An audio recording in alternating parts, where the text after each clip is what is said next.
اب ذرا آخر میں یہ بتلائیے، وقت چونکہ سمٹ گیا، بہت ضروری ہے اس موقع پہ، یہ جو امت میں اتنی کجی پیدا ہو گئی ہے اور ہمارے ہاں جو ہے اتنا نفرتوں کے سرکے کو محبتوں کے شہد کے اندر ہم نے گھول کر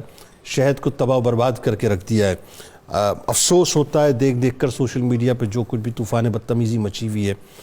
سب ایک ہیں صاحب، سب ایک ہیں، منہ ہمارے کالے ہو جائیں گے، میں آپ کو سچ بتا رہا ہوں، منہ ہمارے کالے ہو جائیں گے،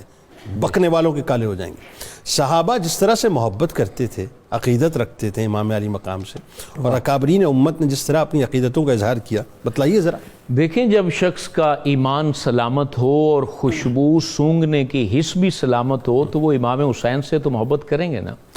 کیونکہ وہ عین ایمان ہے اور ان کے بغیر تو ایمان مکمل ہی نہیں ہوتا۔ بالکل ایسا۔ تو جب ہم اکابرین امت میں دیکھتے ہیں تو انہوں نے تو حضور صلی اللہ علیہ وسلم کو خود بذات خود ان سے محبت کرتے دیکھا ہے اور ان انداز کو دیکھا ہے، تو وہ ان سے محبت کیوں نہیں کریں گے؟ جیسے حضرت اسامہ بن زید خود کہتے ہیں، میں رسول اللہ صلی اللہ علیہ وسلم کے در دولت پر گیا، میں نے دروازہ بجایا تو حضور صلی اللہ علیہ وسلم نکلے، آپ نے جو ہے نا وہ چادر لی ہوئی تھی، تو پھر آپ نے چادر کو ہٹایا، جب چادر کو ہٹایا تو اندر امام حسن حسین تھے۔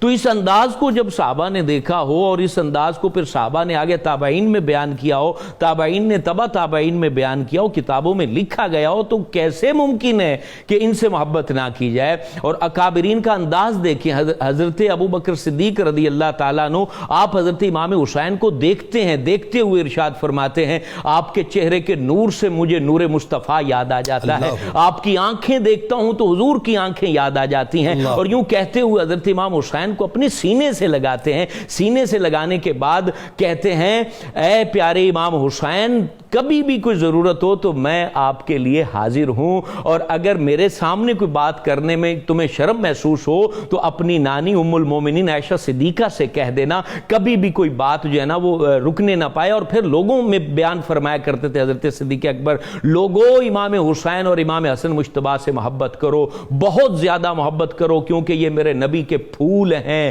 حضور علیہ الصلوۃ والسلام انہیں سونگا کرتے تھے، ان سے پیار کیا کرتے تھے، ان کے اوپر اپنی عطاؤں کی برسات کیا کرو۔ اور پھر اسی طرح حضرت عمر فاروق اعظم نے تو کمال ہی کر دیا، ایک دفعہ جب ان کے بیٹے کو کہا، عبداللہ ابن عمر کو امام حسین نے کہہ دیا تھا کہ تم اس پہ ناز کرتے ہو، تمہارے والد خلیفہ ہیں، وہ تو ہمارے نانا کے غلام ہیں، تم لوگ ہمارے نانا کے غلام ہو۔ اور پھر حضرت عمر فاروق اعظم حضرت امام حسین کو لے کر حضور فخر عالم کے مزار پر انوار پر لے گئے اور وہاں پر ہچکیاں باندھ کے رونے لگے اور کہنے لگے کہ یہاں اپنے نانا حضور کے سامنے وہی لفظ بولو جو تم نے میرے بیٹے کے سامنے بولے ہیں۔ اور پھر کہنے لگے، حضور یہ اپنے پاس امانت رکھی اور معاشر کے دن ہمیں اپنے غلاموں میں اٹھانا۔ اور پھر حضرت عبداللہ ابن عمر مکہ معظمہ میں وہاں تشریف فرماتے، حجاج وہاں جمع تھے، ایک شخص آتا ہے اور آ کے کہتا ہے کہ اگر احرام پر مچھر کا خون لگ جائے تو اس کا کیا حکم ہے؟ نماز پڑھ سکتے ہیں؟ اس کو دھونا پڑے گا؟ کیا معاملہ ہے؟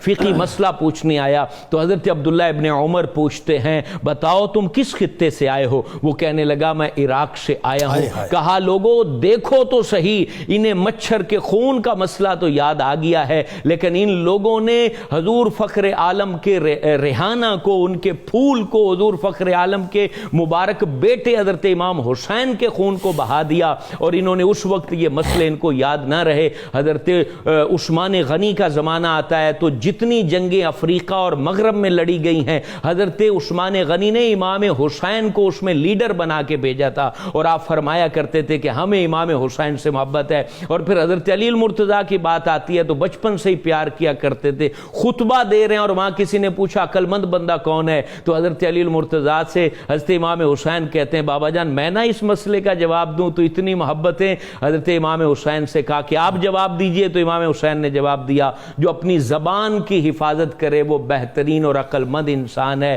آج تک جتنے لوگ بھی بڑے ہوئے ہیں وہ بڑے تب ہی ہوئے ہیں، انہوں نے امام حسین کو جب انہیں بڑا جانا ہے، بات یہ ہے۔ واہ واہ، کیا اچھی بات ہے آخر